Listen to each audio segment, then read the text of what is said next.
Welcome to this webinar series, which is a part of the Investor Education and Awareness Initiative of Aditya Birla Sun Life Mutual Fund in association with Outlook Money. I'm Nidhi Sinha, editor Outlook Money, and I take this occasion of Teachers' Day to discuss the biggest learnings in financial management. We have an esteemed list of panelists whose wisdom and guidance can help you carve your own financial journey and achieve success. So let me introduce my panelists to you. First of all, I would like to welcome Mr. K.S. Rao, who's the head of Investor Education and Distribution Development at Aditya Birla Sun Life AMC. Mr. Rao has been striving to take financial literacy and investor education to various demographic segments through various activities across geographies. The second panelist joining us today is Mr. Amit Trivedi, who's an author, speaker, blogger, and trainer, and recently co-founder of Osat Knowledge, and has more than 2 decades of experience in personal finance as well as the capital markets. We also have with us our third panelist, Mr. Harish Rao. He's the co-founder and director of, again, Osat Knowledge, and he is also a money management coach at Simple Equation. Welcome, gentlemen, and happy Teachers' Day to all of you. Thank you so much, Nidhi. Thank you so much. And of course, it's a happy Teachers' Day to you too. I mean, you are the one making so many teachers around. Thank you so much. So I have a panel of teachers, from whom I also, gain a lot of knowledge through these webinars. And I'm sure our viewers will also have the same experience. So starting with the queries today. So a lot of queries today is something that I'll put to all of you, because these are something that I feel everybody should have a perspective on. So starting with you, Mr. Rao, who's the biggest investing legend that you are inspired by, and what are your biggest learnings from them? Thank you so much, Nidhi, and good morning again, and happy Teachers' Day to everyone and the panel, as well as all the audience who are either teachers or probably most of us can become teachers for the finance at home. At least teach your children that you can become a teacher for the finance. That's the way I look at. And incidentally, for me, this profession I look at is a noblest profession, being a teacher, because you don't have any vested interest but for creating the awareness. And incidentally, for me, I'm a third generation teacher or fourth generation teacher. My three ancestors were teachers. That way I am blessed to be part of this. And I'm an accidental teacher rather. And I keep jokingly saying my parents and my grandparents, they were underpaid teachers. Now I'm an overpaid teacher. And being in this finance industry, that's a. And coming on the topic, I think, every year we were discussing, and OLM, thanks to you for taking this initiative. On September 5th, we honor the teachers and we get back. And it's one is the respect. Second is to relearn from the wisdom, what they shared with us. And there are many teachers who have given a profound knowledge to us. Probably in Indian context, if I go to the very ancient Indian context, I look at is Chanakya could be the greatest teacher. And on the finance, and all of us have learned from there. That is a root. But if we can look at in the current scenario, how we can look at is the wisdom which we have. I mean, when you said the biggest legend or the greatest lessons, and it's invariably when we talk about investments, everyone talks about Mr. Warren Buffett. No iota of doubt. I mean, it's for me, when I get used to the investment world, it is the first thing I read is about more about the Warren Buffett only. And then Benjamin Franklin, on looking at that Intelligent Investor book and relating with what Warren Buffett grasped through it. Instead of reading the entire book of Benjamin Franklin, and what you can get into the Warren Buffett is the synopsis of what you can get out of that book. How he filtered to it. It could be a value investing, it could be a long-term focus, it could be a doing a right research. And Mr. Warren Buffett who lived it through. It is not just, he read it, but he has practiced, and he had lived through the entire teachings. I mean, if I can look at every one of us, anyone who is not exposed to the investment world, the first book one need to read is The Intelligent Investor. And that can give a profound wisdom. And probably on the personal finance, I look at somebody has to go back and read Rich Dad and Poor Dad. and that makes the people to quit the job and go work for the investment income. But coming back, the legend, I mean, I look at what are learnings I have from Warren Buffett is the first and the foremost is the value investing. And the second one I look at is a very long-term focus. And today, when we talk about the power of compounding, the kind of wealth Mr. Buffett created, and when he start, like in the personal finance, we say everything you start early, and he is the one who started much more earlier, and it's a at the youngest age of 11 years when he starting early, and the long term focus. I mean, today, even when he's nearing to 90s, and then his wealth, how it is created after 50, how it is compounded well, that has can created a very big learnings for everyone in the generations to follow.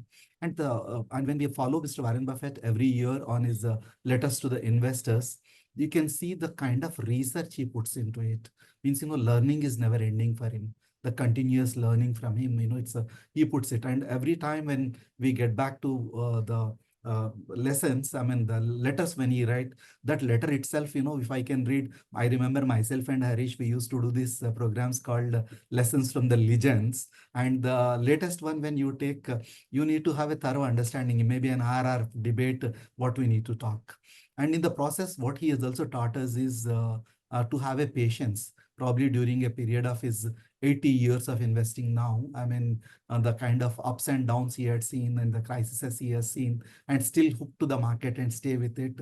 And of course, recently I was looking at the returns of Indian, our Sensex, our Nifty is provided higher returns than the Warren Buffett portfolio. That's a different story. But the power of compounding and and the frugality with which he lives, that itself, even is the man, where, like, when I look at Mr. Narayan Murthy in India, when he lives that simple life. Similarly, I look at Warren Buffett as the simplicity when he is looking at.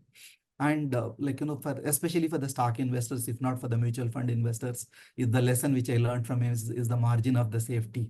And in the current markets, when markets are at a euphoria, probably, you just look at how you manage your risk, what is the margin of safety, and the portfolio construction or the diversification. And Mr. Warren Buffett, again, if I go back, the snowball effect, the book, and, it's a learning from the mistakes. It's it's not that Warren Buffett is not only the great investors, but he does some mistakes and he committed some mistakes, and he will come back with a relearning, and he looked at, learning from the mistakes is the most important part of it. And the last but not the least, I can look at today is teachings are important, right? Then the continuous learning is the most important part. I mean, probably we can have one full day session on Warren Buffett. It may not be enough for us. Absolutely. He's called the Oracle of Omaha for, precisely that reason. And of course, we have many lessons and, the something, and it comes year after year. So, that kind of interest is always alive in his teachings, and a lot of people look forward to his teachings.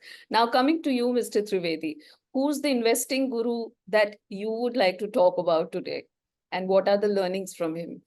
So, I'm going to bring a slightly different perspective, and rather than learning from the great investors, the teachers are everywhere. So can we learn from some of the others who are not known as great investors, but they were great in their own right? Of course, I will come to one of the greatest investors also in a while. But first of all, when it comes to personal finance, the subject of personal finance, two very important lessons come to mind. One is from Sunil Gavaskar. He used to say, stay on the wicket, runs will come. So when you are in the long haul, when you are investing for long run, you got to stay on the wicket, which means don't get out in a hurry. Don't throw your wicket. And not throwing your wicket means take care of your short-term requirements, the risks, liabilities, contingencies, etc. And once you've done that, it gives you the power to stay invested for long. But without that focus, it's impossible to stay invested. And the classic example, of course, Sunil Gavaskar himself, I mean, the amount of runs that he accumulated at one point in time, he was the highest run getter in the test cricket in the world. And then later on, another man from Mumbai surpassed him and became the greatest scorer, Sachin Tendulkar. Sachin Tendulkar played cricket for 25 long years, international cricket. And that's one of the reasons like Warren Buffett, he's been investing since the age of 11 years, and now at 91, he has an 80 years of experience of investing. So in order to stay invested, you got to take care of the short term, stay on the wicket, runs will come. So that's one lesson that I would bring in. The other lesson comes from another legend who unfortunately did not have that longer time, but he comes from cinema, Rajesh Khanna. In the movie Bawarchi, there is one beautiful line that I loved. He says, किसी बड़ी खुशी के इंतजार में हम ये छोटी छोटी खुशियों के मौके खो देते हैं. And life is all about taking, being happy in those small moments, because if you take all your small defeats too hard, once again it ties to the first lesson. It'll be impossible to stay invested for long, because those short-term risks will make you get out at the worst possible time, and you will lose the power of compounding, you will lose the opportunity to invest, and you will lose the opportunity to stay invested. Right. So those were very interesting lessons. Of course, legends elsewhere also have a lot of lessons to impart. It is just how you see it and how you perceive it. So definitely, Mr. Trivedi, that's a very interesting point that you have put forth. And coming to you, Mr. Rao, with the same question on who's the investing legend that really inspires you, and what are the lessons that you have taken out from that? I have two in mind, Nidhi. And first of all, happy Teachers' Day to all the teachers in this group and who may be in the audience. I have a confession. I am forever a student more than a teacher. Okay, since there are so many people to learn from, it's better to be a student than a teacher in these circumstances. The first teacher in my... Like they say about some of the authors that, there are authors that, there should be somebody to read the books also. I mean, everybody cannot be a writer. Right. True. Of course, you are being humble about it. Please go ahead. So my first most impactful teacher was my mother, because she had me open a savings bank account when I was 10 years old, and I was given a physical passbook. Okay, so that was a time I realized I could deposit small pocket money or, gifts given to me in cash by, say, uncles and, grandparents. So that would be around 20, 25 rupees, and I could deposit that, and I would earn interest in that. And the interest would get reflected in the passbook, 11.50 rupees interest, on deposits made. So that taught me such a powerful lesson on almost everything: thrift, on compounding, on interest, earning interest and stuff like that. That's a lesson from home. On a more organized or from an investing perspective, my idol would definitely be John Bogle, because I have a lot of admiration for some of the ethos that he expresses. One, complete integrity. There is no shade of gray at all. It is complete transparency and integrity. Second would be extreme simplicity, both in his personal life as well as the way he manages his fund. As most people know, he is the pioneer and the champion of the index fund. So extremely simple way to manage it. And he has a certain Indian middle class ethos, going back to family values, going back to personal values. He's proud of his Scottish heritage, in which, a lot of thrift is expressed and stuff like that. So a typical Indian middle class person would relate to Mr. John Bogle. And the gentleman has walked his talk in the way he has run his business. Vanguard is possibly the only asset management company where unit holders of individual funds are also shareholders in the AMC. Okay, so it is like an Amul model of running a mutual fund, running an asset management company. So he's possibly he's truly the Varghese Kurian of the asset management industry. High integrity, a lot of participation from the grassroots. Okay, though it is hard to imagine such a thing happening in the rarefied world of investment banking and finance. So I would think that that gentleman, and I would recommend everyone to buy a book called The Little Book of Common Sense Investing. written by Mr. John Bogle. It's available in an Indian edition. It's a small book. It's not a very big book, but it's a book that punches way above its size, way above its thickness. It's possibly the wisdom to a number of words ratio. If you see, possibly that's the book that would max it out. Right. So those are, our viewers have got a lot of names to kind of refer to, have heard some of the learnings from them. And I'm sure by now they have somebody who they have kind of, narrowed down on looking up. So my next question is, again to all of you. And this is because, all of you are so experienced in this field, and you have long years of experience in handling clients, handling people, understanding their financial problems. So what would you say that, what would be the biggest learning in terms of how financial awareness should be imparted further? Because in India, we all understand that there is financial awareness in a certain section of society, but it needs to go much further. So starting with you, Mr. Rao again. Thanks, Nidhi. I mean, it's a very interesting part for us. Before I dwell on this, a couple of things I'll start. When Amitji spoke about Sunil Gavaskar, I mean, really I admire on that. But I also admire one thing, even for the cricket itself can become a teacher for us, because safeguarding those 3 wickets can safeguard you to stay on the wicket. And those 3 wickets, all of us as an investors, what we need to do is 3 wickets you need to safeguard while you are investing is the first wicket could be safety, second wicket could be liquidity, third wicket could be a return. Any one of these you overboard, or you need to safeguard all the 3 to stay on the wicket. Not one is important, all the 3 are important to put on. I mean, that could be the one I look at.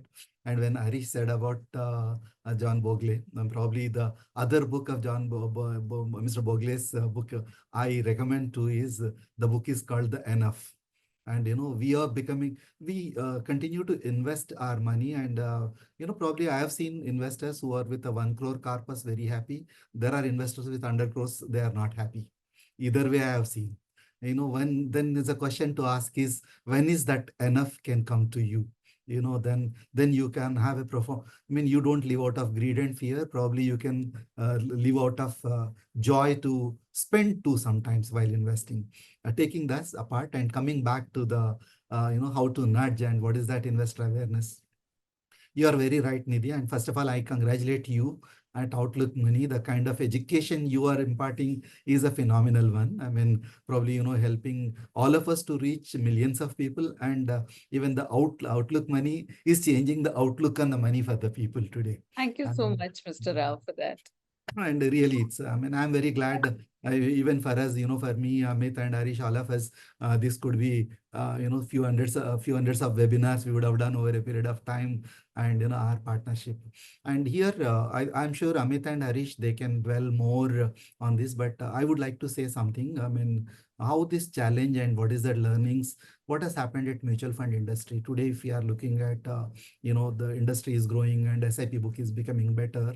But in 2013 and 14, I mean, when SEBI has come, the mutual fund industry need to create this awareness, and there is a budget market for it. I mean, the 2 basis points to strengthen the mutual fund industry, also creating an informed investors. SEBI has always come back is informed investor. I mean, educated investor is the most informed investor, and informed investor is the most protected investor.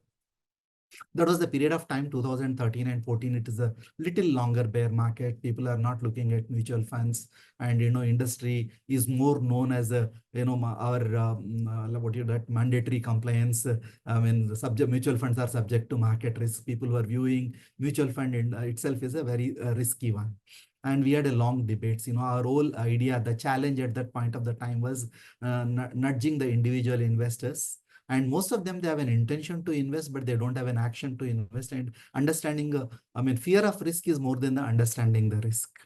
And then, we were just looking at what is that we need to do it. I mean, this is at an industry level, we did it. At an individual fund house side, we did it. And at Aditya Birla, when we did it, it is first thing we need to create that awareness among the people. And then we had a campaign which we started with Janoge Tabhi to Manoge. First you learn, then you can start investing. Don't invest without learning. This we have taken further at a mutual funds at AMFI level when we are looking at the mutual funds IA campaign. And why we thought is, people will, the Aam Janta will always invest in what is commonly discussed. And, desorganizing is the most important part and while imparting the education. And making it simplified, making it related to the people. Can that when we are talking about SIP, we were looking at recurring deposits are the most phenomenal, and when you are looking at recurring investment in the mutual funds, very difficult. In fact, we were about to and the moment it's a recurring investment plan, then it will become RIP. Then we said, let us not do that. Then we said SIP, and why it is SIA. Then all narrative need to be changed, and that nudging is the most important part, and make it as casual as related to the people. And that is the result we all can see today. I mean, I remember 2014, I think it is a mutual fund industry celebrated 50th year. And by that time we had a 9 million investors. Now in 2024, we are going to, it's celebration of 60th year of the mutual fund year industry. In the last 10 years, we have added it's almost 50 million people. It's 50 million investors. That's where that nudging and simplifying it has worked it. But when you look at, I mean, when we go back and doing this IAPs across at Aditya Birla today, I mean, as I speak to you, we have just completed our 16,000 programs to reach out to the larger audience. And then what is that we made a difference for it? What has worked for us? One, you need to have that rich, relevant, and realistic content. Second is desorganizing content. Third is you need to customize the content to the people you are talking to. I mean, when I have a, say there is a Fauji, they have a different kind of living. Then we have a program for them called Fauji Nivesh. When I go to the school children and educate them, then there is a program called My First Finance Lessons. The children you educate in such a way, as earlier Harish Bhai was talking about mother opening an SB account, and in those days we had a piggy bank accounts. Today, how we can educate the children and children can go back to the parents. Then when it comes to the college students, the most important part of it, in fact, we partnered with Outlook Money across, and we also did a national financial literacy quiz. Harish Bhai was a quiz master in those days, and then this is called for the children you educate through the quiz mode. How you can get there. Then, if I go to your doctors, the profession is very different. Today, since it's a Teachers' Day, we are celebrating. Over the last 1 year, we started educating the teachers. The program name is called Financial Education for Educators. You make the content relevant to them, that profession. Money is the same, but each of us relate the money very differently. Means, relatingly the content and making. And the last but not the least, can you make that content available to the people in their language? The vernacular way of reaching is the most important part. I mean, but every part of it, whether at a high-end program or a low-end program, the nudging becomes the most important part to educate people. I mean, and to conclude, I can say, thanks to you being the brand ambassador and you can guiding force for us, the educating the woman for her. And we thought, how I can educate the entire family. If I educate a man, I'm educating one person. If I'm educating a woman, I'm educating the entire family. And that true financial awareness comes when the financial conversations happens over a dining table with the ease. Then you have a responsibility how to save, spend, and invest. That's great, Mr. Rao, and especially your last point on for her. I think it's a remarkable move for women. Because a lot of times they they are like they are seen as somebody who will not understand finance or will not be able to tackle it, which is actually not true. We have fantastic women financial planners who often come on this panel also, on this show also, and they are more empathetic perhaps, and a lot of things. So that is a remarkable move step in that direction. So coming to you, Mr. Trivedi, what are your views on this? So, first of all, over the years of experience with dealing with a lot of people, investors, non-investors, and advisors, all, there are three things that come to mind. Number one is, first of all, have humility. A lot of times I've seen people attributing a little bit of success to their abilities and their skills and strengths. And it goes into the head that, okay, I'm invincible. sorry, the market is far bigger than any individual. Respect that market. And respecting that market also means the market has two sides. One is the return side and the other is the risk side. So that's the second lesson that I've learned. Whenever you see higher returns, please understand there is risk somewhere down there. And because I can't see the risk, it only means that it is my inability to see. It does not mean absence of risk. And along with these two, the third lesson that I've learned over the years is, all said and done, life is lived one step at a time. Wealth is created one step at a time, and financial goals are also achieved one step at a time. You got to go through those steps. You got to continue that journey in spite of the ups and downs. Just because there is a pothole on the road, I don't turn back and stop my journey. I just get over that pothole and continue the journey. A lot of people break their investments. A lot of people stop their SIPs when they see some little bit of volatility or some disturbance on the road. Don't do that. As they say, a journey of 1,000 miles begins with one step. But what they don't say is the corollary of it. The journey gets completed only when you keep taking those additional steps. Right. So that is a very interesting kind of example to give. And I'm just, putting in another reference. What you're talking about, Mr. Trivedi, is our next cover. Outlook Money is completing his 26 years, and we have the 26th anniversary cover coming up. And we have actually kind of highlighted 26 red flags that you should watch out for or avoid. And of course, a few of them are what you were talking about, and we are very happy that we were able to kind of include that in our issue. So let me clarify, I had no inside information, by the way. Of course. This is something that, we have learned from all the experts that we keep talking to, and that is what we kind of produce. No, exactly. So this is profound wisdom that we learn from so many experts and masters, and that's why a lot of times the thoughts may align and they may look that all of us are speaking the same things, but this is profound wisdom that we've learned from our elders. Absolutely. So now coming to you, Mr. Rao, you also have a long period of experience. So what have been your learnings from your conversations with clients, people who are new to the financial domain, who are old to financial domain? Sometimes even the older ones make the same mistakes in our experience. So if you could elaborate on that. I'd just like to, flash back to what Mr. K.S. Rao had talked about. He had told one of his favorite books was Rich Dad, Poor Dad. In that book, there is one of the greatest investment statements or greatest investment hypotheses out there. The rich are rich because they learn personal finance at home.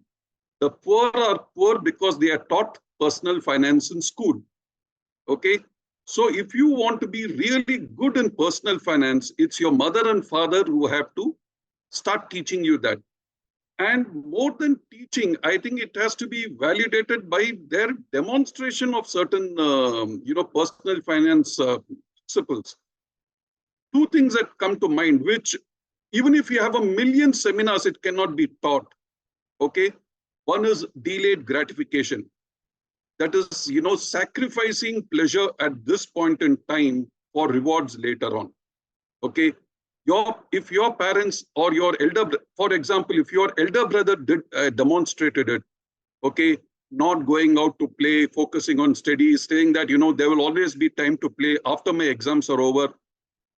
These are tremendous lessons in delayed gratification that can build a very solid emotional quotient in an individual.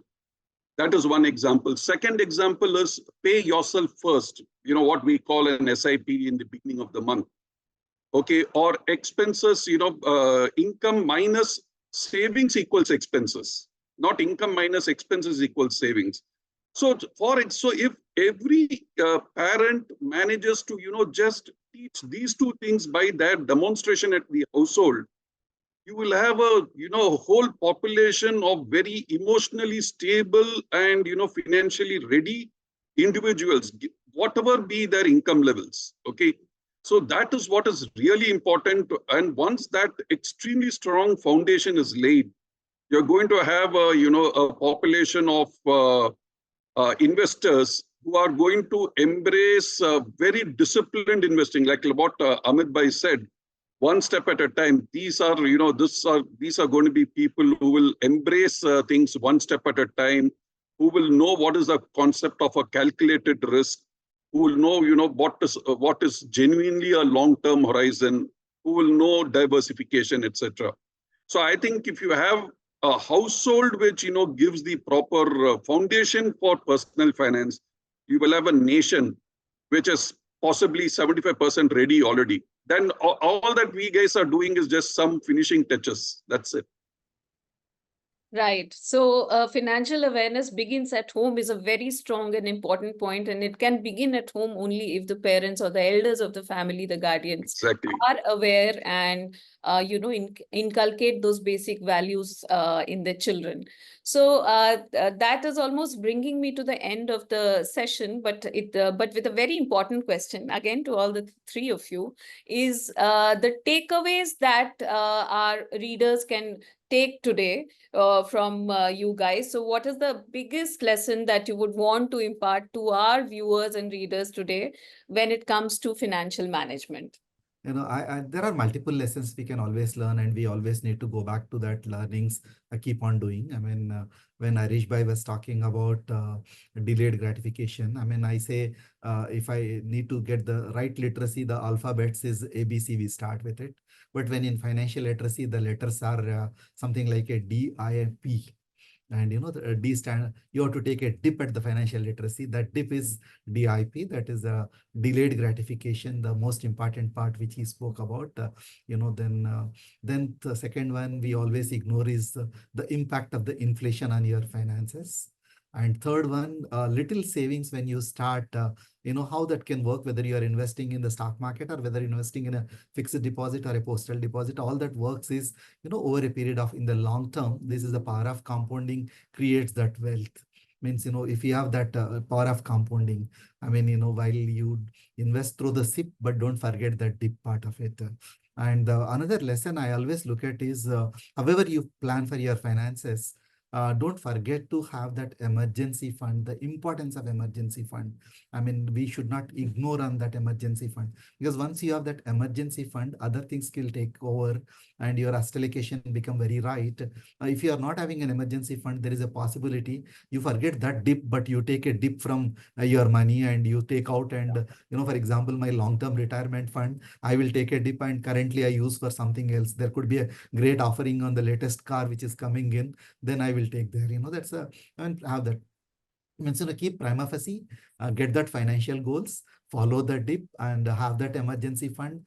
This could be the takeaway. I mean, I look at it, but it's and in the process, I have two wonderful speakers like Amit Trivedi, the 80. When he said OSAT at a time, I will say one sip at a time, but I say 80 is have your asset allocation, understand the taxation, right? And then because the taxation is the most one. Last time when we discussed here the union budget, in anything can happen to you, how you can plan for your taxes. And when I have a Harish Rao, the HR, which is here, I understand the high risk comes with the high returns, or high returns will be with the high risk. And when you understand this, then you can create that nidhi, the fund, the source that can happen for us. Okay, thank you so much, Mr. Rao, for that, and for that interesting, description of Mr. Amit Trivedi and Harish Rao, and of course my name and its meaning. So, coming to you, Mr. Trivedi, what is it that you would want to impart to our viewers today? Okay, so today we are doing this session on the occasion of Teachers' Day. So let's invoke lessons from some of the greatest teachers. And it's actually the same lesson coming from two different teachers. One is Benjamin Graham, who's considered to be the father of investing, or he was also known as the Dean on Wall Street. So I'm taking that title, the Dean on Wall Street, because that makes him the greatest teacher of all times. What he said, and at one of the occasions, is the investor's chief problem and his worst enemy is likely to be himself. And this is no different from the greatest of the teachers, the Jagat Guru, Bhagwan Shri Krishna said in the Bhagavad Gita, chapter 6, verse 5, where he says, Atmeva hi Atmano Bandhu, Atmeva Ripuratmanaha. I am my enemy and I am my friend. Because it's my mind that takes decision often based on incomplete information, often colored by biases and emotional turmoil, and because of which, whatever decision I take and whatever actions I take, very often that may land me in trouble. Very often, the same emotions and same biases guide me towards taking a better decision. So please understand that the biggest investment risk that all of us face, we all see that risk every day early in the morning when we look into the mirror. Learn to take responsibility for all our actions, because eventually the consequences would be only on us and nobody else. So from that point of view, take care of the downside first, and upside would come. Right. Coming to you, Mr. Rao. I'm going to go a bit tangential on this, Nidhi. I just would wish that every single Indian, utilizes Teachers' Day to resolve to, improve her or his human capital. Okay. Human capital comprises probably of three things. One is intellectual capital. It's your degrees, your professional skills, your certifications, your mobility through the world of academics. Second is social capital, your networks, your interpersonal relationships, the ability to get more work from other human beings. Okay. And third is emotional capital, ability to keep your cool when the rest are losing their mind, which is so important in investment management. Okay, the ability to actually have a very, very harmonious household, be a responsible parent, and be a responsible member of the community. So if everyone gets their maxes their human capital, the financial capital is a foregone conclusion. It will follow. Okay, so if you see the people who are actually doing well, they have maximized their human capital. Okay, they are well qualified. They have a they have a way with other people, and they're emotionally very, very stable. You just look around you, Nidhi, the best teachers, the best lawyers, the best doctors, the best entrepreneurs, okay, the best employees in an organization are people who have maximized or constantly seeking to maximize their human capital. That's going to be the raw material for financial capital, which in turn is a raw material for very successful investment management and personal finance. So again, thank you so much, Nidhi, for inviting me for your 26th anniversary and the occasion of Teachers' Day too. Thank you. Absolutely. Thank you, all of you, for imparting such important lessons. Some of them are basic, but some of them have, a lot of insights. But these basic lessons is also something that we tend to forget in our daily lives, and we need to revisit it again and again. That's what Outlook Money also believes in, that, to basically make a point in a very assertive manner, to put forth things in a very simple fashion, which all of you have done today. So I would, request my viewers to pick up the Outlook Money 26th anniversary issue. It has a lot of lessons in them. And of course, look forward to this webinar again, the next edition of this webinar again. Thank you all. Thank you. Nidhi. Thank you so much. Congratulations. On Thank you 26th so anniversary. much. Thank you.